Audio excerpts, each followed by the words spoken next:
Hi friends, welcome back to my channel. ಇವತ್ತು ನಾವು ಇಡ್ಲಿಗೋಸ್ಕರನೇ ಈ ರುಚಿಕರವಾದ ಬಾದಾಮಿ ಚಿಕನ್ ಸಾರನ್ನ ಮಾಡೋಣ. ತುಂಬ ಟೇಸ್ಟಿಯಾಗಿರ್ತದೆ. ಒಂದು ಸಲ ಮಾಡ್ಕೊತೀನಿ ಈ ರೀತಿಯಾಗಿ, ಇಷ್ಟಪಟ್ಟು ತಿಂತೀರಾ, ಅಷ್ಟೊಂದು ಚೆನ್ನಾಗಿರ್ತದೆ. ಯಾರೆಲ್ಲ ನಮ್ಮ ಚಾನಲ್ ನೋಡ್ತಾ ಇದ್ದೀರೋ ಈಗಲೇ ಸಬ್ಸ್ಕ್ರೈಬ್ ಮಾಡಿ ನೋಡ್ಕೊಳ್ಳಿ. ನೋಡಿ, 1 kg ಅಷ್ಟು ಚಿಕನ್ನ ತೊಗೊಂಡಿದ್ದೀವಿ.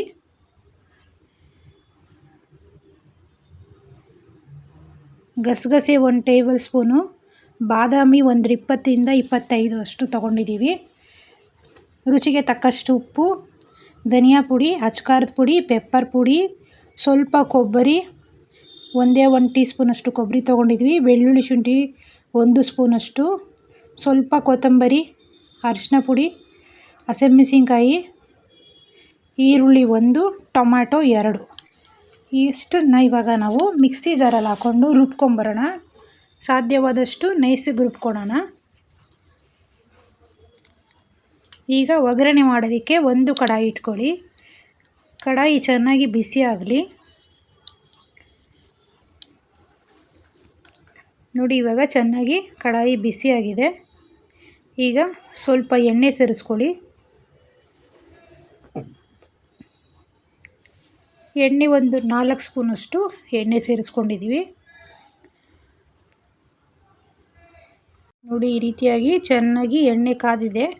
ಈಗ ನುಣ್ಣಗೆ ರುಬ್ಬಿರುವಂಥ ಮಸಾಲೆ ಅದನ್ನು ಹಾಕಿ ಚೆನ್ನಾಗಿ ಎಣ್ಣೆಯಲ್ಲಿ ಫ್ರೈ ಮಾಡ್ಕೊಳ್ಳಿ.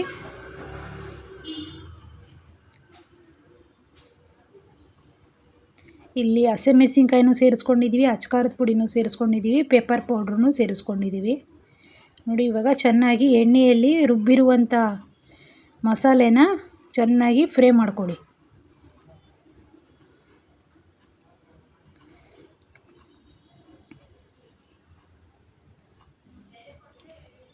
ಈ ಹಸಿ ವಾಸನೆ ಹೋಗೋವರೆಗೂ ಚೆನ್ನಾಗಿ ಫ್ರೈ ಮಾಡ್ಕೊಬೇಕು. ಆ ಮೆಣಸಿನ್ಕಾಯಿ ಘಾಟೆಲ್ಲ ಇರ್ತದಲ್ವ, ಆ ಘಾಟಿನ ವಾಸನೆ ಎಲ್ಲ ಹೋಗೋವರೆಗೂ ಅದು ಎಣ್ಣೆಯಲ್ಲಿ ಚೆನ್ನಾಗಿ ಫ್ರೈ ಆಗಬೇಕು.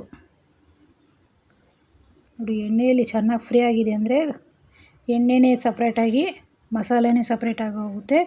ಈ ರೀತಿಯಾಗಿ ಆಗುತ್ತೆ. ನೋಡಿ, ಚೆನ್ನಾಗಿ ಫ್ರೈ ಆಗಿದೆ ಅಂದರೆ. ನೋಡಿ, ಈಗ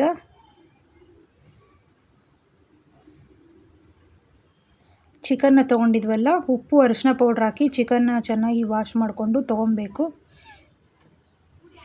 ಅದನ್ನು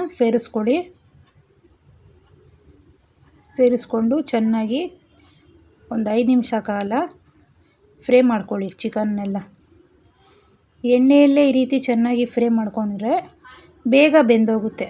ಅದಕ್ಕೋಸ್ಕರ ಸ್ವಲ್ಪ ಚಿಕನ್ನೆಲ್ಲ ಈ ರೀತಿಯಾಗಿ ಫ್ರೈ ಮಾಡ್ಕೊಬೇಕು ಮೊದಲು. ಆಮೇಲಕ್ಕೆ ನಿಮಗೆ ಎಷ್ಟು ನೀರು ಬೇಕೋ ಅಷ್ಟು ನೀರನ್ನ ಸೇರಿಸ್ಕೊಬೇಕು.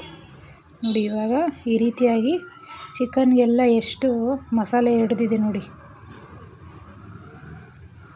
ಇಲ್ಲಾಂದರೆ ತಕ್ಷಣಕ್ಕೆ ನೀರು ಉಯ್ದುಬಿಟ್ರೆ ಚಿಕನ್ಗೆಲ್ಲ ಸಪ್ಪೆ ಸಪ್ಪೆ ಥರನೇ ಇರ್ತದೆ, ಚಿಕನ್ಗೆ ಮಸಾಲೆ ಹಿಡಿಯೋದಿಲ್ಲ.